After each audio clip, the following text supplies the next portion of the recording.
All right, welcome back, good people. On this episode, I want to talk about something I did some research on this week about a subject that's very important to me. It's about it's a project called the 1619 Project.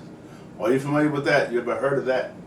The 1619 Project, and it's actually the date or the year that the first slaves were brought to the United States or America.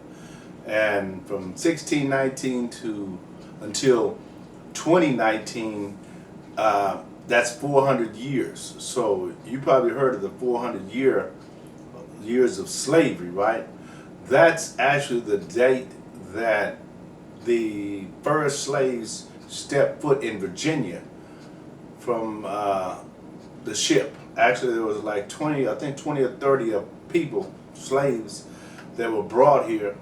And I want to read you just a little bit about that because that's very important to me. I've always sought out the history of the slaves or the black man. And this lady, she goes by the name of Nicole Hannah Jones. She wrote this along with some other colleagues that she had to help her along this journey. And let me just read you a little bit about what it says. It says, the 1619 Project is a program organized by the New York Times with the goal of re-examining the legacy of slavery in the United States and timed for the 400-year anniversary of the arrival in America of the first enslaved people from West Africa. It is an interactive project by Nicole Hannah Jones, a reporter for the New York Times, with contributions by the paper's writers, including essays, poems, short fiction, and a photo essay. Originally conceived of as a special issue for August 20th, it was soon turned into a full-fledged project, including coverage in the paper and on the website. The New York Times describes the project as a major initiative observing the 400th anniversary of the beginning of American slavery. The project was almost exclusively contributed to by black academics, journalists, and writers. According to Hannah Jones, all the contributions were deeply researched and arguments verified by a team of fact-checkers in consultation with a panel of historians. So basically what that's saying is this information that was discovered is indisputable.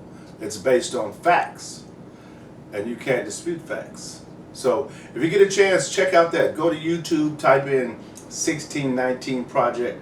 I wanted to make this one of my episodes this week because this is very vital to me, because now through the research that they've done, it opens doors for me and the people that I cross paths with, because I can share this information with them so that they're able to understand and identify why we are why we act like we are, why we do the things that we do, and why today we are still oppressed by the same system that created this system.